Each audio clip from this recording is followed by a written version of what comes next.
So I am an interdisciplinary social scientist who thinks a lot about the future and how it is mobilized as a resource to confront a lot of the nasty, messy problems of our day. Particularly interested around the human and social dimensions of technological change. I want to talk to you today about future-oriented inquiry and how we, as communities, as institutions, as businesses, as a society, grapple with the future and investigate future possibilities. My concerns are really around sort of two main things. One is about the governance of innovation and how there can be a more critical orientation, critical approach to futures, and how we can begin to question some of our models of change that we hold dear, that adore progress and often mask uncertainties. So one thing around governance and trying to question some of the taken for granted assumptions about innovation. Two, I'm concerned about how more diverse voices can come into the equation. We hear lots of calls for participation, it being good and worthwhile. Thank you. He's going to have a real problem with me because really I like to move a lot. But participation, but what does that look like? And what does participatory futuring look like? And how can it be done well? But I think that this is important for questions of sustainability, for questions of social justice, and really at addressing and unraveling a lot of the big problems that we have today. So today what I want to do is try to articulate what I mean by future-oriented deliberation, and give you a taste of some recent projects that I've done, but more than just describing some research that's happened, I want to also offer some practical tips for how you might integrate futures thinking into your own work. And so my hope with this talk is that it might spark something for you. Yeah, that you might start to look at the future in a more nuanced light, that you might consider the limits of anticipation in a different way, and that you might begin to appreciate more fully, perhaps, the importance of bringing in multiple perspectives when you're dealing with issues of risk or uncertainty or ignorance, for that matter. So to provide some more context, for you, a colleague of mine once introduced me by saying that my epitaph, you know, which is on my tombstone, would be like this. Yeah? So, so today, I'm not going to force you to do anything. There's not going to be a lot of violence in what happens here today. Maybe I will prod you to think about the future or lure you to think about the future. But you're more or less safe. But I just want to guide you along about my interests in the future and how different contemporary scholars think about anticipation, also that you can maybe think about the future in a different way. So, you know, studying the future, having the future as the sort of the focal point of your scholarship, there's no normal way through the academy to do this. Future studies is in a kind of neglected zip code in academia for both good and bad reasons. So I did my undergraduate in American Studies, so I've always been an interdisciplinary scholar.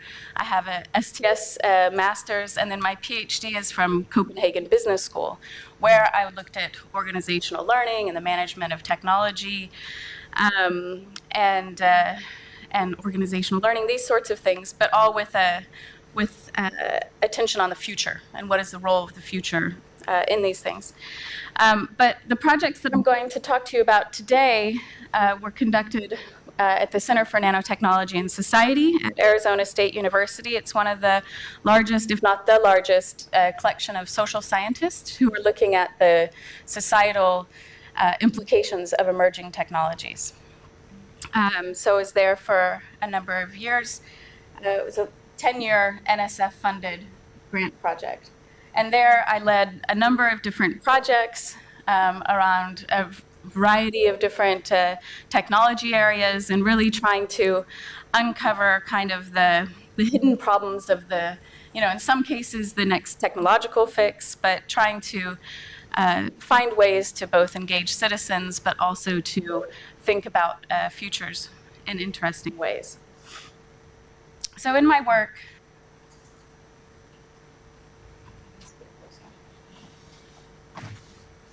I found it helpful to orient myself in two different ways. So the first bucket of work that I'm involved in has to do with thinking about the future as a component of social reality, right? So how does future orientation work?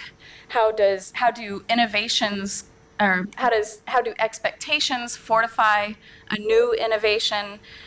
This is where I would place a lot of more theoretical work, including the work on plausibility and sort of thinking about the epistemology of the future, what can and can we not know about futures, ethics, the political economy of promises. And so in this first category is sort of, you could lump it anticipation in society.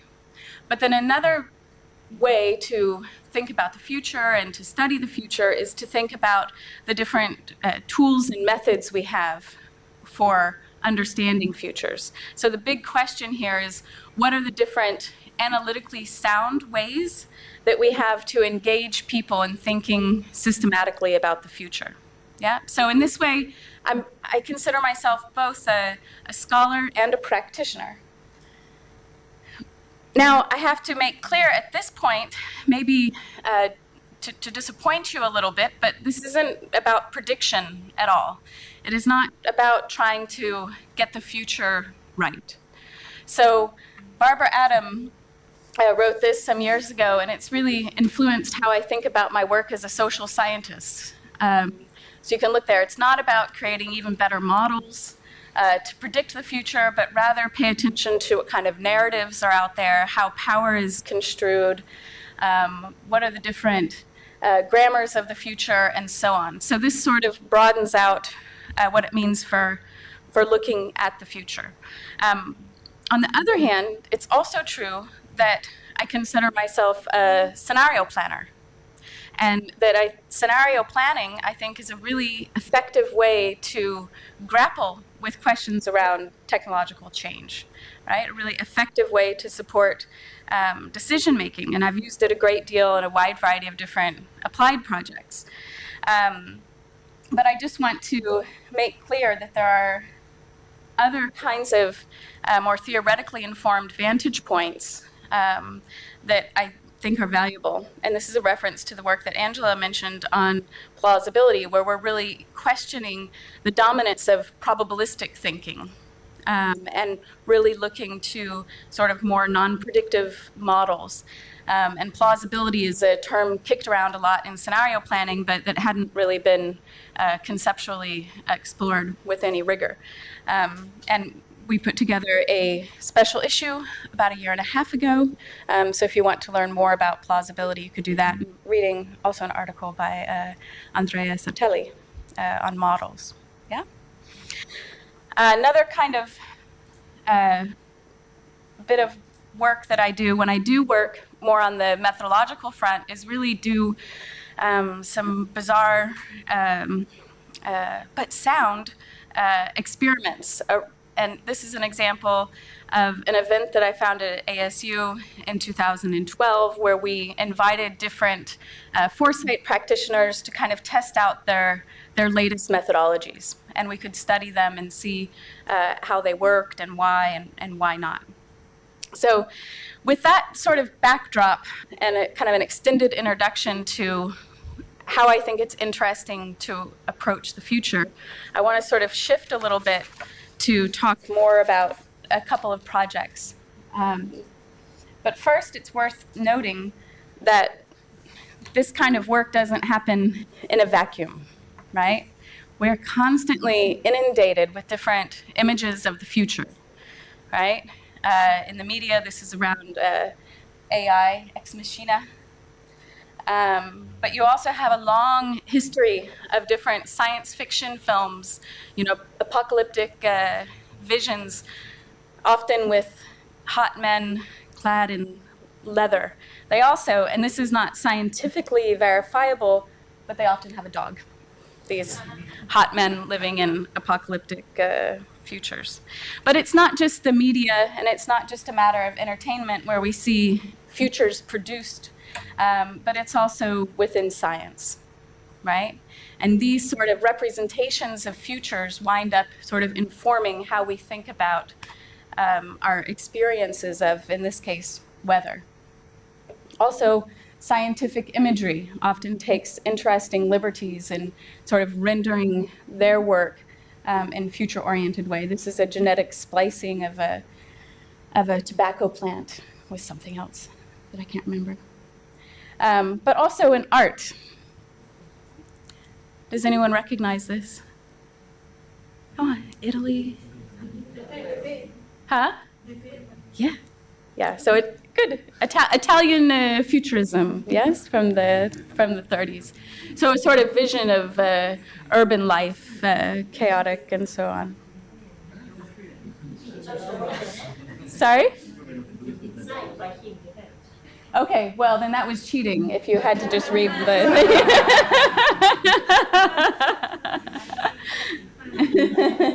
Okay, you all very good. A plus in art history there. Okay, or these more self-conscious sort of representations of futures, but not just the imagery, but if you think about World's Fairs or other kinds of mass installations that try to materialize, make material these futures is also, I think, very interesting. But also, many images are also relaying what you might call latent futures, right? Futures in the making, right? So this pollution is sort of a legacy that we leave for future generations, right? So many different kinds of images, including things like this, right? This is also pregnant with futures, yeah?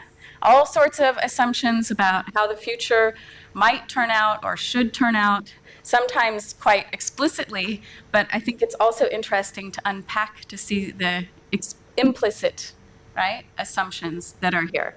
Okay, so this is a rich landscape, so many different images, and then the question becomes, how can we go about assessing those, right? How can we go about and be a little systematic about exploring different ideas about the future? Here are a number of different kinds of methods that are quite popular in different circles. Some of you might use some of these approaches. And I just want to pick one today and focus on the area where I know most about, which is scenario planning.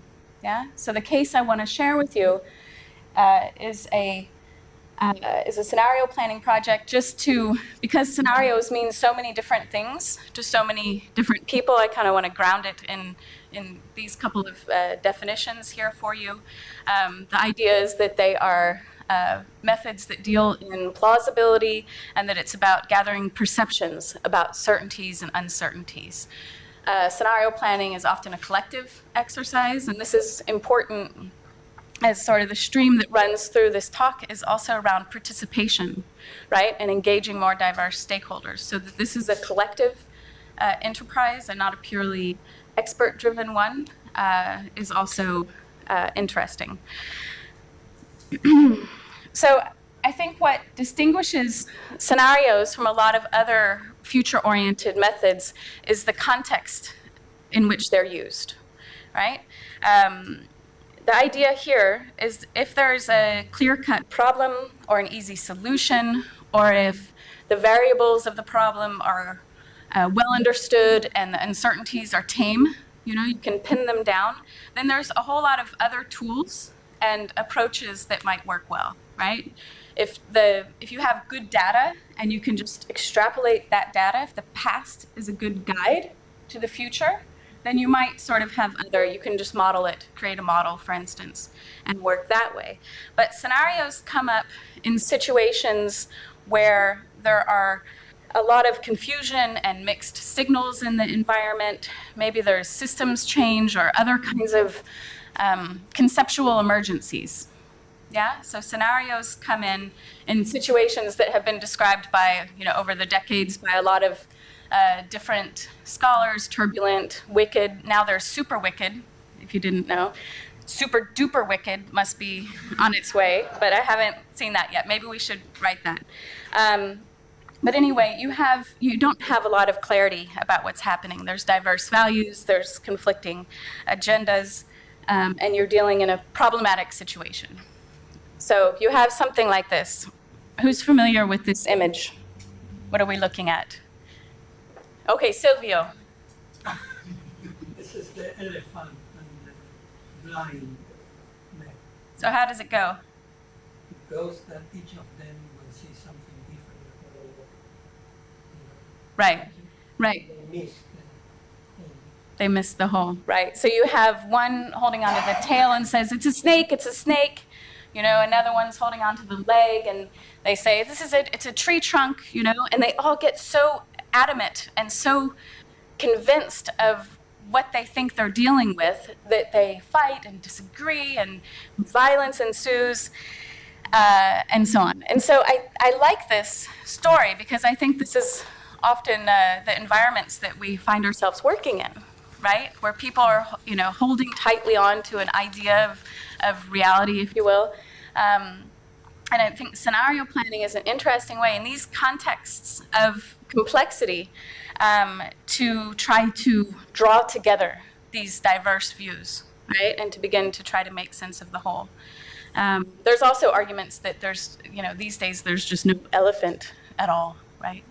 And that we're all blind. But anywho, so I think the other thing I like about this story is that it invites us to have a little bit of humility, right, when we're approaching futures, and it invites us to have tolerance of other people's views, right? So this is sort of a lesson I take from that. Okay, now for reals, the case that I wanted to share.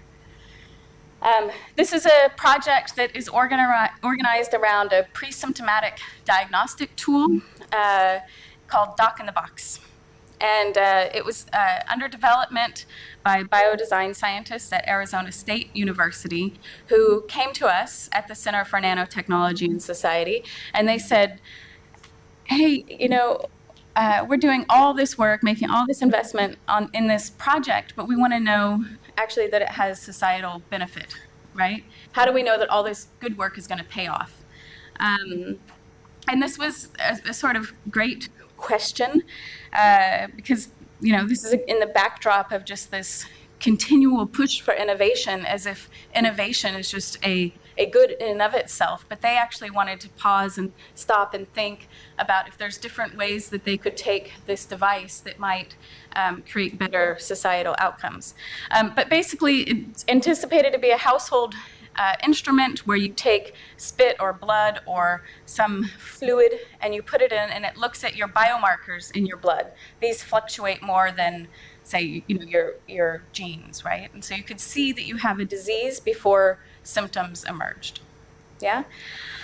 And so we wanted to question to see how might this be used in different contexts, and we used the scenario methodology to do so. So I want to kind of do a nuts and bolts sort of what we did walk through this. We kicked off the project with more than 24 interviews with a wide variety of different people, to people in the insurance industry, people who had worked on other technologies like body scans, and some failed technologies, but some successful technologies, and talk to people who do work around genetic testing and sort of other analogous technologies to try to get some kind of lay of the land. Then we hosted a series of workshops. We had about 25 people, and I think an interesting question is who should participate? Because I think it's important to not just rely on experts, or at least to revise or open up sort of an idea of what expertise is.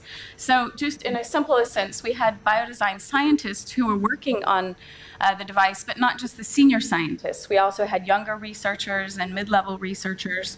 We brought in social scientists and humanities scholars, so people who study politics and technology and society.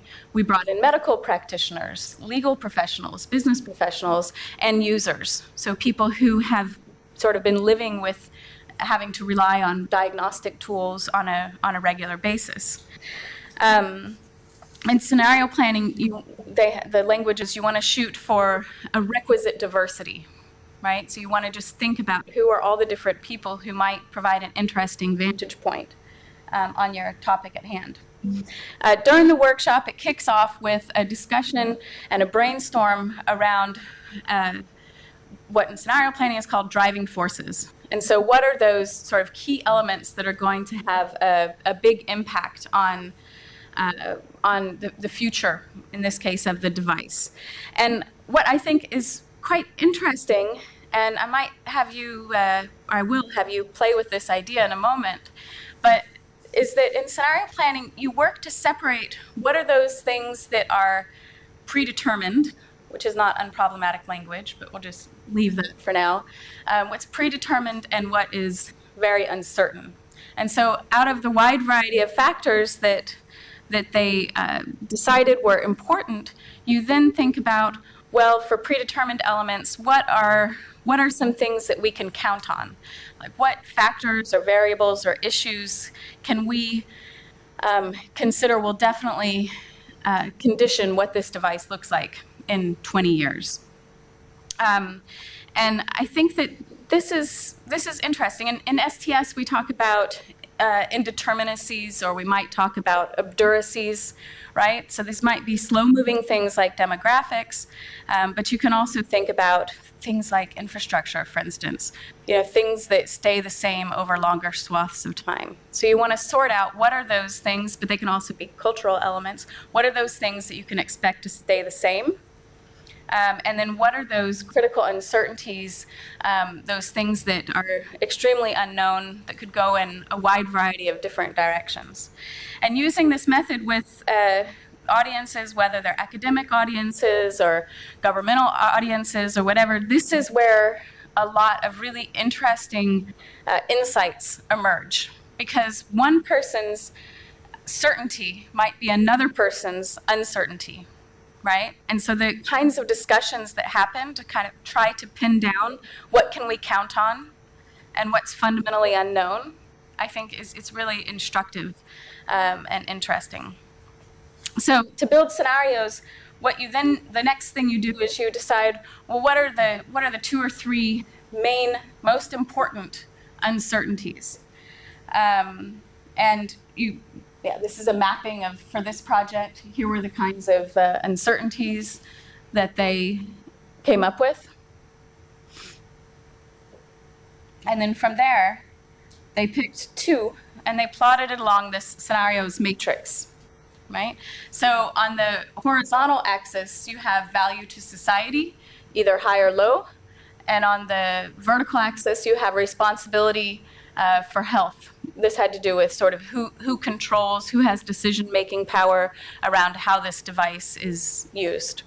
And from there, 4 different scenarios emerge. So 4 different kind of end states emerge in the future. And this is a deductive approach to scenario planning. It's one of the ones that's been most studied over the last decades. And it's a quick and dirty way to work with thinking through alternative futures.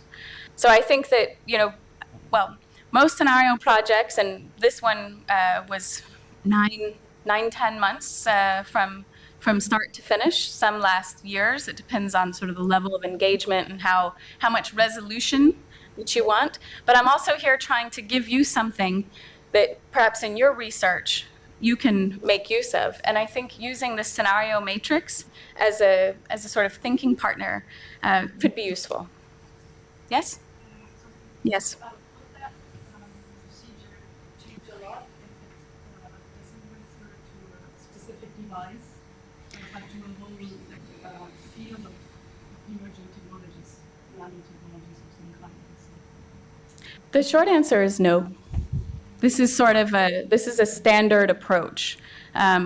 There's no, you always are customizing, right? And you're doing different things. And I'm giving you kind of a high level, kind of skeletal view of the steps of the method. But no, the same general ideas would be at play, the same steps. But you have to think carefully about how you're bounding the questions that you're asking, right? So when you're trying to choose, well, what are the most critical uncertainties in relation to what kind of problem or dilemma or conundrum, right?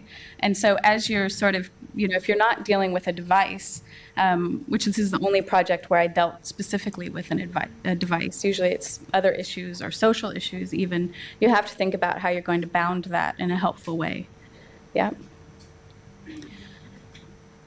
Yes? Just a short clarification question. Are you lapping into this what you know already?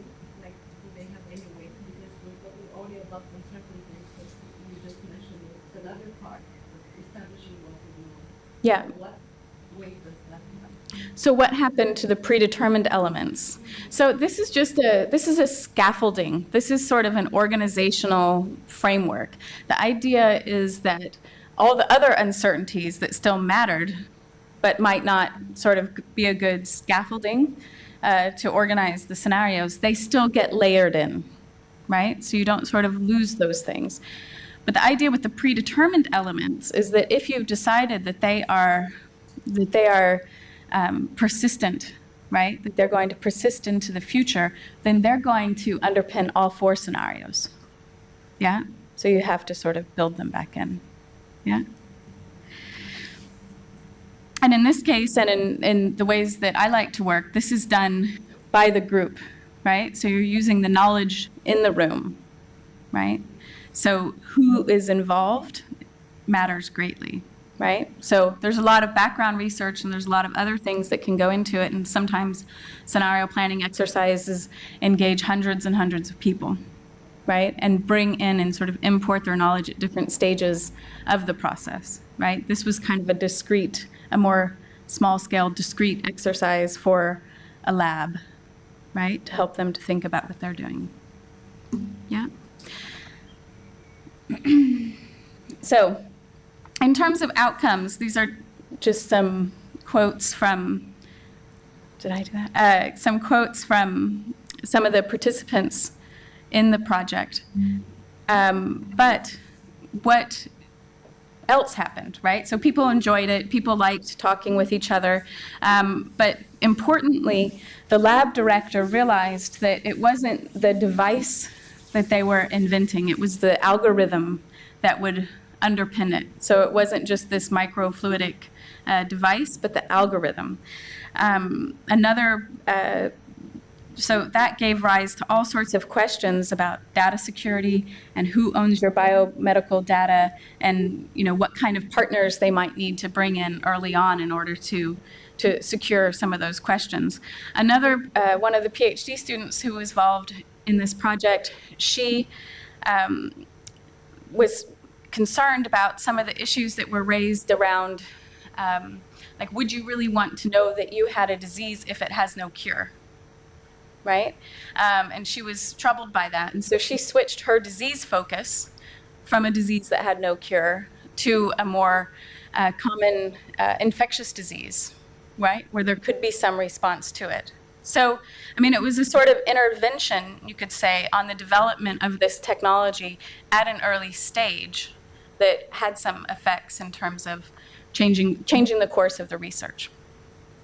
And I think that these kinds of results, they could not have been achieved without assembling quite a diverse group of thinkers together, right? And inviting them to be creative together.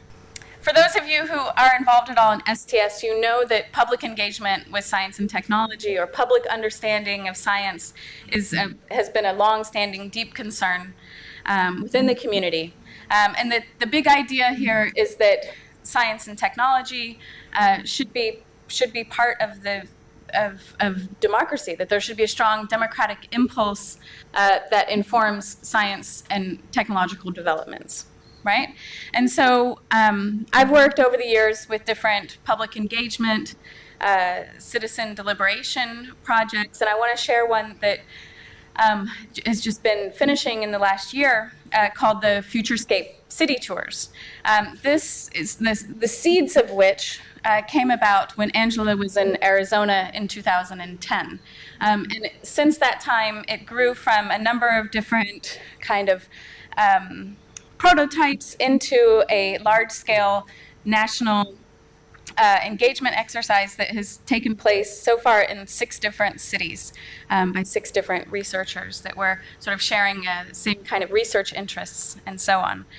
But I think that if I don't say so myself, I think it represents a really important turn in public engagement exercises. One of the big things was to not focus exclusively on talk and discourse. So if you noticed with the scenario development research, this is in a workshop setting, people are sitting around a table, they're talking at each other, and I kind of wanted to get away from that approach and try to find other ways to trigger people's imagination and their analytical mind when it comes to futures. And so we developed a constellation of different civic engagement activities, involved an urban walking tour, made use of photography. It worked to away from this deficit model. And we used the photographs that the group took in this image-based deliberative inquiry.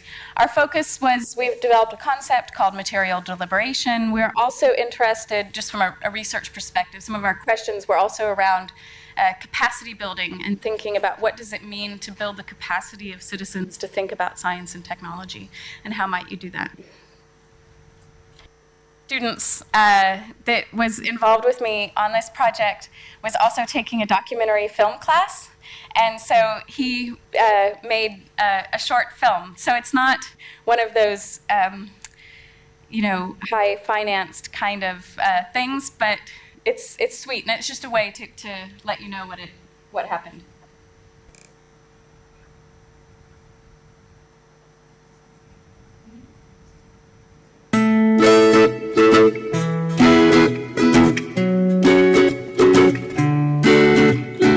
Humanity is experiencing one of its greatest migrations in history as millions of people choose to move to cities every year. Cities are hubs for ideas, where creativity and innovation flourish. But they also exacerbate some of the most pressing challenges of our times: energy demand, climate change, environmental degradation, social inequality, food security, economic growth. What is the role of technology in meeting these challenges? What is the role of individuals in securing sustainable futures? Technology is everywhere, and much of it remains invisible to our naked eye. Our daily interactions with our cities shape the values that define our societies. Our past, present, and future relationships with technology are not random or predetermined, but always conditioned by social, cultural, and economic factors that create what we call socio-technical systems.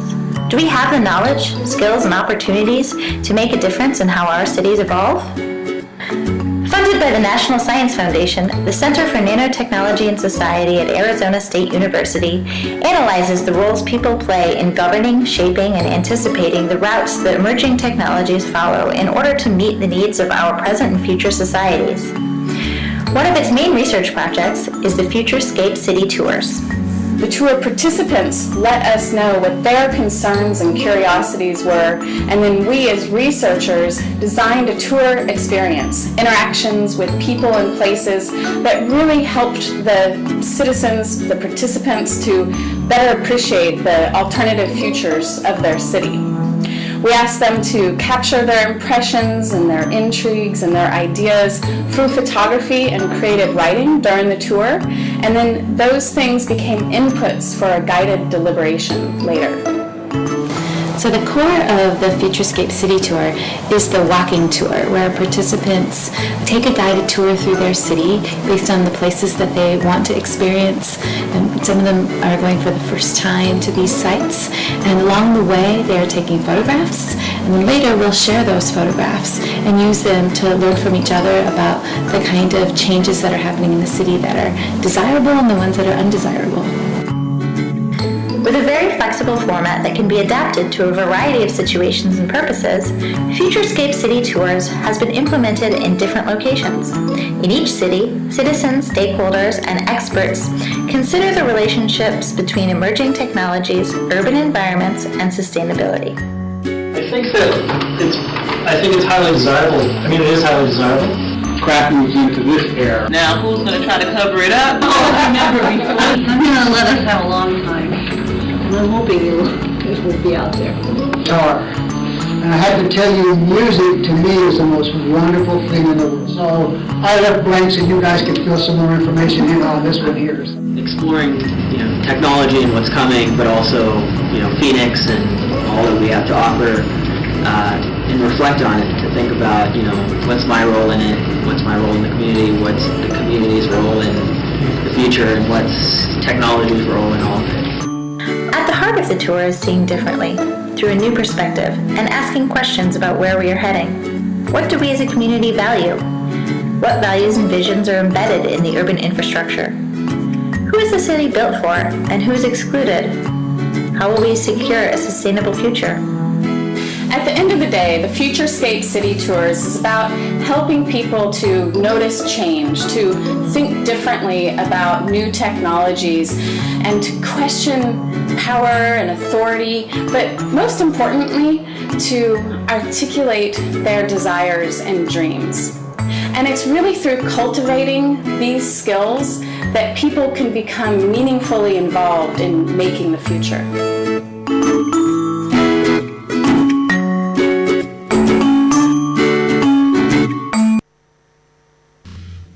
So we started off with an orientation session. We didn't want to front load too much. It was around nanotechnology and urban sustainability was sort of one of the key ideas that we were having people explore. But we didn't want to front load too much with sort of what we think the issues are. But we had them play a kind of game called the nano equity game. That's an interesting way to engage. We also were trying to kind of frame up a few different ways to think about technology. So it wasn't just computers, which is what comes to mind, but that values matter a great deal, and that technology affects social relationships, and that technologies are part of a larger system. So we did do some kind of framing in some way to help people think about technology in a broader way. But really the goal of the first meeting was to surface the participants' concerns and curiosities. What excites them, what would they like to see transformed, what did they want to explore further. And this was a really important part of what we did. We didn't overdetermine what it is that the citizens were looking into, but created a more open space for their own issues to come to the fore. These are some of the things that they were interested in the end. So they made a priority list of the topics that they wanted to explore further. And from this list of issues and themes, we then, as the researchers, designed a tour experience where we took them on this day-long walking tour. We kicked off in a went to a rooftop solar installation on a science high school in Phoenix and talked with both people who are developing new solar panels, but also some of the local companies in the area that work with that. Again, they took photography throughout the day. They took pictures. They were asked to take pictures of where they see the past persistent signs of the time and where they see the future emerging. So they had a little bit of guidance there. We tried to mix sort of unusual atmospheres and other ways of deliberating, but with some traditional ones as well. So for instance, we needed to sit down and have lunch. It's Phoenix, it's hot, and so on. So we did a more traditional panel there around transportation. And then we walked the canals in Phoenix to talk about water and water purification and what nanotechnology might do to that. So throughout the day, we had different exercises and prompts and a sort of a mixture of different group work, but also individual work to sort of prompt reflections. During the debrief we had at the end of the day, here are some of the things that we heard.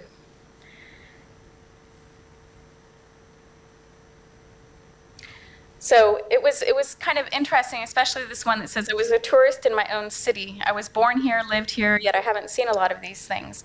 And these are sort of surface impressions, but this is an interesting, although we were giving a tour, we never really considered ourselves tour guides as such, because we're researchers and we just wanted to try out a different deliberative technique. But there was something interesting about the tourist gaze. You're invited to sort of notice things that you wouldn't ordinarily notice. And so it kind of shifts your frame of reference in an interesting way. After the tour, a couple weeks later, we brought them all together again, and we worked with the images they took, the photographs that they took. They had developed captions for each of them, descriptions and whatnot, and we used those as fodder for different kinds of deliberative exercises, of which, if you're interested in, I can talk in more detail about what they are. So we looked at past, present, and future in different ways. But a lot of this information here and what we actually did and how you might go about using this can be found on this website. We wanted to share this methodological approach, and so we developed a guidebook for practitioners. So it's to kind of make it more accessible. So we have half a dozen research articles that are coming out that explore, some of the deeper questions, but we also we thought it was an interesting technique, and so we've developed a website that serves as a digital archive for the pictures from all the different cities, but also has this practitioner's guide. So if you're interested, you can find more information there. But to sum up that last project, some of the important things we learned that I think matter when we're thinking about participation and how to involve more people is this citizens-led agenda was really important. We weren't telling people what was important to think about. It was really important that we let history matter as much as the future. So we didn't just say the possibilities are wide open, but we really asked people to think about what might stay the same in their city and what might constrain sort of future opportunities. Framing what technology was really important, so that's systems, values, and social relationships. And then it was really interesting and important that we had a number of different ways that people could deliberate, right? Because some forms of deliberation privilege certain mindsets and others open up for different ones. So that wound up being important. But in closing, the very last thing I wanted to say, just sort of in summary, I tried to just think about, okay, why do I think engagement matters? Why do I think that it's important to sort of broaden participation in research? And here's sort of my laundry list, right? It's something about opening up different ways of knowing, diversifying different disciplinary perspectives, so different academic perspectives. Engaging users, I think, is really important. I also think that it's interesting to try to invite challenging thinking. So don't be afraid to bring in people who will definitely disagree with you. I think that matters. So the provocateurs is important. I think that engaging, whether it's around a particular policy issue or around the development of a new technology, creates a sense of ownership in any solution that you're trying to develop, so it doesn't feel like it's something imposed. And lastly, just a sort of more general, but I think not trivial point, is to try to cultivate reflexivity, right? So to this sort of critical perspective. So with that, I'll close, and we have time for questions. Yeah?